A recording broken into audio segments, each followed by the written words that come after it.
আমার দিনী ভাই বোনেরা এবং প্রিয় শিক্ষার্থীবৃন্দগণ, আসসালামু আলাইকুম আ রহমতুল্লাহি ওবরাকাতু। আশা করি আল্লাহর রহমতে আপনার সকলেই ভালো আছেন। তো গত যে পর্বগুলো হয়ে গেছে, সবাই ক্লাসের পড়াগুলো করতেছেন। আশা করি যারা যারা করতেছেন তারা সকলে শিখতে পারবেন ইনশাআল্লাহ। তো আজকে আমরা যে বাকি কয়েকটি শব্দ আছে সেগুলো নিয়ে আলোচনা করব। কথা বেশি বাড়াবো না, ক্লাসের দিকে যাওয়া যাক। তাহলে চলুন আজকে কায়দা পর্বের যে শব্দ আছে সে শব্দগুলো নিয়ে আলোচনা করা যাক। আউযু বিল্লাহি মিনাশ শাইতানির রাজীম। বিসমিল্লাহির রহমানির রহিম। তো আজকে আমরা এই শব্দ দ্বারা শুরু করব। তো আমরা যে হরফটি দেখতেছি এই হরফটির নাম হলো যা, এবং মাঝে যে হরফটি দেখতেছি এই হরফটির নাম হা, আর এটির নাম র। তাহলে একসাথে কিভাবে পড়ব? যা হা র, যা হা র।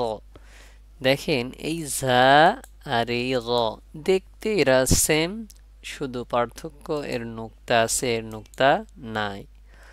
আর হা যখন মাঝে থাকে কোনো শব্দে তখন এই অবস্থায় আসে, বসে, এবং শুরুতেও এভাবে আসে। ঠিক আছে, একটু ভালো করে পড়ার সময় একটু খেয়াল করবেন, তাহলে আপনারা বুঝতে পারবেন। তো এবার এই শব্দটি পড়ব। এই শব্দর ভিতরে দেখেন আছে নুন, এক দাঁতওয়ালা, এবং ঝা আছে। এই ঝা মাঝে বসে, প্রথমে বসলে এভাবে বসে, যখন শব্দের শেষে বসে তখন এভাবে বসে, মাঝে বসলেও এভাবে বসে। দেখেন কারোর সাথে মিলিত নয়, এর সাথে অন্য শব্দটি মিলে, অন্য হরফটি মিলে যায়। যেমন যে হরফটি থাকে, যেমন তা, নুন আছে, এই জন্য পিছন থেকে, পিছ থেকে এসে ঝায়ের সাথে মিলিত হয়েছে। একটু ভালো করে দেখবেন, দেখুন ঝা কখনো প্রথম থেকে মিলিত হয়ে যায় না। ঠিক আছে, এর মাঝেও দা শেষেও সেম এভাবে বসে। প্রথম অবস্থায় ঝা সর্বদা একা বসে, এটা মাথায় রাখবেন। ঝা, র, এগুলা ঠিক আছে, ওয়াও, দাল, এগুলা ঠিক এভাবেই বসে। দাল, দাল, এই হরফগুলা এভাবে বসে। ঠিক আছে, এই জিনিসটা মাথায় রাখবেন। এবং লাস্টে যে হরফটি দেখতেছেন পূর্ণ হরফ, পূর্ণ রূপ নিয়ে এসেছে, এটার নাম লাম। তাহলে কি? নুন, জা, লাম। এবং এ হয় শব্দটি পড়বে, এই শব্দটির নাম বা, এটা আমরা পড়েছি, এবং র সম্পর্কে পড়লাম, ঝা সম্পর্কেও বলেছি। তাহলে পড়বো বা, র, জা, বা, র, জা। আমি যেভাবে মাখরাজে বলছিলাম, যে মাখরাজগুলো বলা হয়েছে ঠিক ওই অনুযায়ী আলোচনা, ওইভাবেই উচ্চারণ করবেন। এবার এই শব্দটি পড়বো আমরা। এই শব্দটির নাম হলো সিন, আর এটির নাম মিম। এটার নাম কি? সিন। এগুলো নিয়ে আলোচনা হয়েছে বিগত যে ক্লাসে হয়েছে, ওই ভিডিওগুলো দেখবেন। এটার নাম সিন, এটার নাম মিম, এটার নাম আইন। তাহলে একসাথে পড়বো কি হবে? সিন, মিম, আইন। তারপরে এবার চারটি হরফ আছে দেখেন।